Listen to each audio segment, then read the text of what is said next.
Hi and welcome to this tutorial. In the last tutorial I did this Chesterfield pattern and showed you how you could model this, but I thought perhaps I kind of let you hanging here because if you wanted to use this to say model a couch or something, you might need to know how you could end up the pattern here, because right now it's just to continue in all directions, but you need to end this somehow to make the chair or what else you want to do. So I thought, why not give it a try to see here if I could show you somehow to end up this pattern. And I'm just gonna wing it out and see how this goes. So, as you see, I have the pattern here.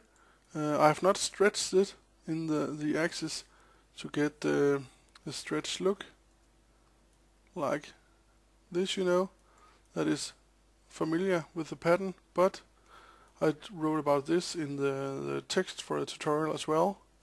I will not stretch it yet because I want to fix here how you could do some edges on it before I stretch it.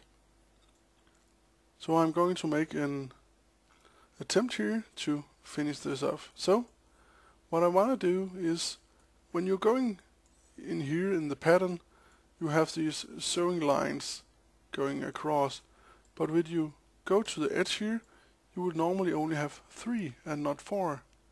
So I'm going to use this here to clone over here and try to sew this up and make an end pattern for this that could be copied all over the edge of the fabric here.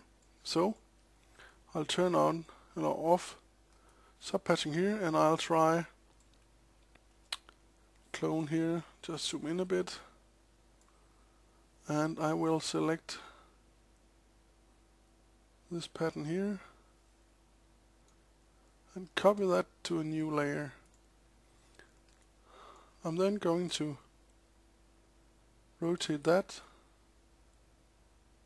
to fit here for the 3 angles like this, and I am going to slice this across. So I'm going to select the polygons here, and I'm going to select loop, and I'm going to connect with the L key so I get a line up the middle here.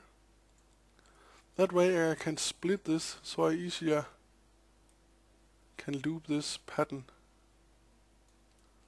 when I'm done with it. Just need to select the half pattern here like this, and you see I now have a half pattern. So I could clone this up again and sew this together, but I would rather mirror this down to the next down here, and I will copy this to the back layer again here. Just as an example, I'm not going to show you the entire way around, but just an example here.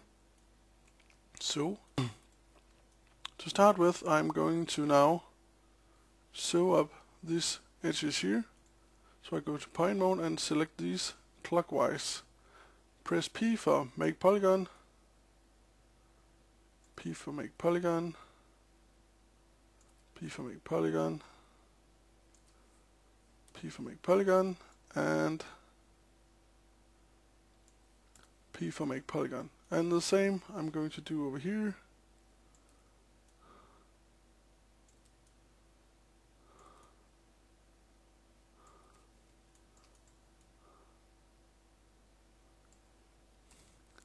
Like this.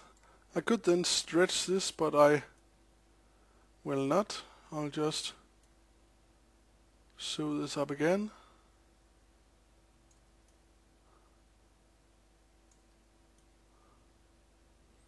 And we are getting rather narrow down here. The last 2 points here I'm going to drag in like this,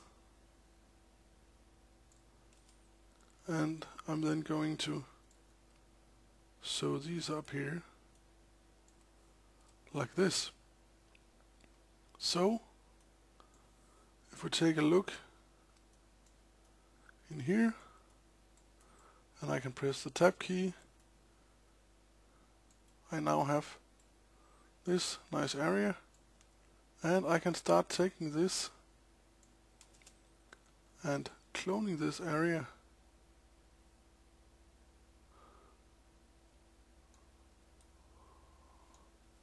or mirroring it if I see fit. So I can go up here, mirror, and I can go down here,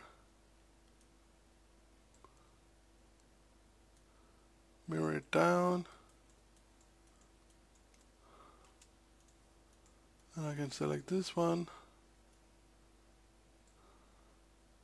As you see, when I mirror it, because the points are precise, it will join, so I need to reselect the last one here. Just go in and edit this to deselect the points here.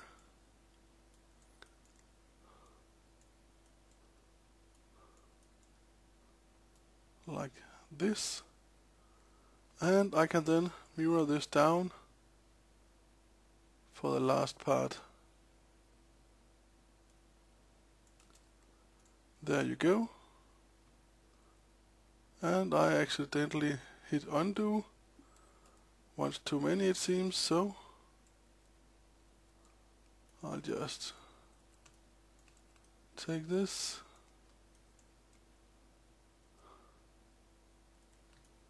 and move this up.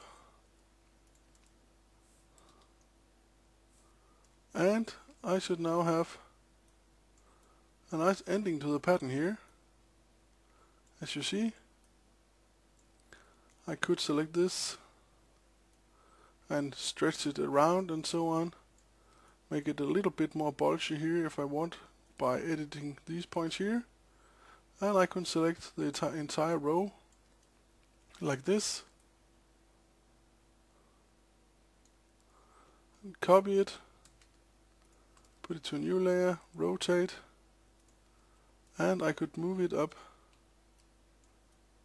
to the top part here. Like this. Copy it back. And I can see again I have ending up here. Of course you need to fix a corner here, but that is possible as well. Patching up here a little bit like I did here before. But you get the general point here in in how you could end this pattern here to give it a nice ending for the couch.